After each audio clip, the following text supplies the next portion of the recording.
Post பண்ணணும்னு பார்க்குறேன். ஆனால முடியல. நானும் வாய்ஸ் ரெக்கார்ட் பண்ணி எவ்ரி டைம் உட்காந்தா, வாய்ஸ் ரெக்கார்ட் பண்ணவே முடியல.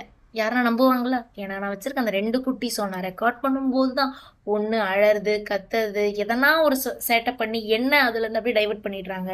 அதுக்கப்புறமா அத ரெக்கார்ட் பண்ணவே மறந்து அந்த வீடியோ அப்படியே கிடப்பிலேயே கிடக்கு. இது ஒரு 1 மாசமா என் அக்கவுண்ட்ல அப்படியே இருக்கு. ஏன்னா 1 மந்த் முன்னாடி சிது பர்த்டேக்கு எடுத்த விளாக் இது. அன்னைக்கு சிது பர்த்டே அப்போ என்ன பண்றதுன்னு ஒரு ஐடியா இல்லாம இருந்துச்சு. பட் அவருக்கான ஒரு வேண்டுதல் இன்னும் பெண்டிங் இருக்கு. சமயபுரம் போலான்னு சொல்லி ஸ்ரீநாத் சொன்னாங்க. ஸோ எல்லாரும் திருச்சி கிளம்பிட்டோம். அந்த விளாக் தான் இது. ஸோ நானு, ஸ்ரீநாத், பாப்பாங்க 2 பேர் அம்மா, அப்பாவோட கிளம்பினோம். அண்ட் சித்து அவங்க தங்கச்சிய கொஞ்சிக்கிட்டே வந்து ஒரு ஒரு அட்ராசிட்டி பண்ணான் பாருங்க. அதெல்லாம் வந்து மறக்கவே முடியாது.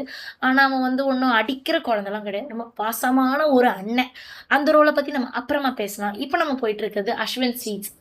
போற வழியில லஞ்ச் டைம் வந்துருச்சு. ஸோ எங்க சாப்பிடலான்னு பார்க்கும்போது, நியர்பை திருச்சி வந்துட்டோன்ற மாரி இருந்தது. ஸோ அங்க அஸ்வின்ஸ் இருந்துச்சு. நெறைய கூட்டம். சரி லஞ்ச் டைம் போகும்போது எக்கச்சக்கமா இருந்தாங்க. வெயிட் பண்ணி ஒரு 20 மினிட்ஸ் கழிச்சு தான் டேபிள் கிடைச்சது. ஸோ பெருசா அங்க எப்படி இருக்குன்ட்டு ஆளுக்கு ஒண்ணு நான் ஒரு தாலி, அப்பா, அம்மா ஒரு ஃப்ரைட் ரைஸ் அப்படின்ட்டு அவரு வந்து பரோட்டா. எல்லாத்தோட டேஸ்ட்டும் பார்க்கலான்ட்டு அங்க இருந்த மெனுல இருந்ததெல்லாம் வாங்கினோம். சாப்பிட்டு பார்த்தா டேஸ்ட்டும் நல்லா இருந்துச்சு. நார்மலா இருந்துச்சு பிரைஸ். நான் நெனச்சு முடிக்கிறதுக்குள்ள ஒரு ஹார்ட் அட்டாக். ஒரு மாதுளம்பழ ஜூஸ் வந்து ஒரு 150யோ 160யோ போட்டிருந்தாங்க. ஒரு ஃப்ரைட் ரைஸ் ரேட்டே 140 சம்திங் தான் இருந்துச்சு. அதுக்கு ஈக்குவலான மாதுளம்பழ ஜூஸ் ரேட்ட பார்த்து தான் நான் கொஞ்சம் ஷாக் ஆயிட்டேன். பட் ஸ்டில் ட்ரிப்புன்னு வந்தா இப்படி முன்ன பின்ன ஆகும் தானே!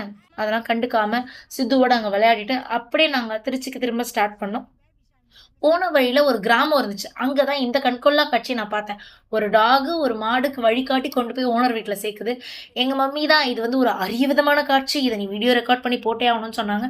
So just for that sake I added this one. எவ்வளோ பேருக்கு இது வந்துட்டு யூனிக்கா இருக்கும்னு எனக்கு தெரியல.